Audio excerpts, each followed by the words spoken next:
Playing Roblox and I'm streaming. If I die in Roblox, I will have to review my friend's name. Okay, let's go. No! Okay, I got to review my friend's name.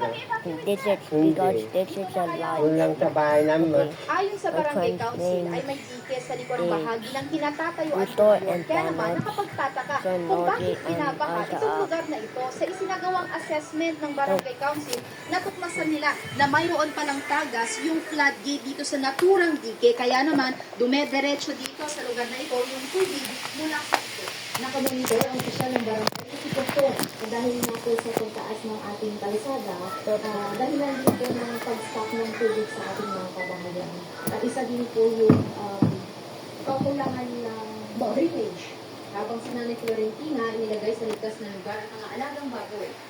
Baka dito sa pagbagyan namin po. Kaya tinaas namin, siyempre magkakasakit yung bahay. Kanya naman yung taas din ang gamit ng aksidente sa barangay Las Guadalupe City. Pinakalaan na kami Oh no, ito na.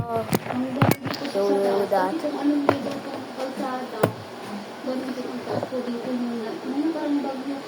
Habang sabayan ng mga dam, binabantayan at iniikutan ng mga tauhan ng munisipyo ang mga barangay na dinadaluyan ng Malacan River. You can get it lodging.com. You can get lodges.com. Sa monitoring ng Kapitolyo, about normal level na ang Maruse River sa Kalasya. Playing Roblox and I'm streaming. Napastugod ng If baha sa I barangay die in Lasig, Roblox, Nasalacio, Pangasinan. I will have to Problema ayon sa review mga residente my dahil friend's nakababad name. sila. Okay, Pero let's sanay go. na nila ang marami. No! Okay, I got to review my friend's name.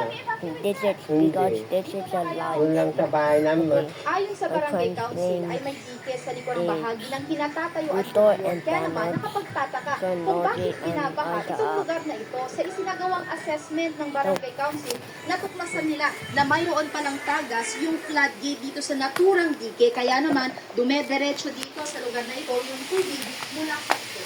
Nakamonitor ang opisyal ng barangay Sitokton dahil nga po sa pagtaas ng ating kalisada, dahilan din po ng pag-stock ng tubig sa ating mga kabahayan. At isa din po yung kakulangan ng drainage. Habang si Nanay Florentina inilagay sa ligtas na lugar ang mga alagang baboy. Baka dito sa pagbagyan namin po. Kaya tinaas namin, siyempre magkakasakit yung bahay. Kanya naman yung taas din ang gamit ng aksidente sa barangay Las Guadalupe City. Pinakalaan na kami Oh no, ito na.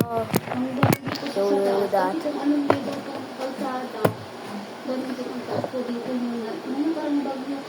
Habang sabayan ng mga dam, binabantayan at iniikutan ng mga tauhan ng munisipyo ang mga barangay na dinadaluyan ng Malacan River. You can get it lodging.com. You can get lodges.com.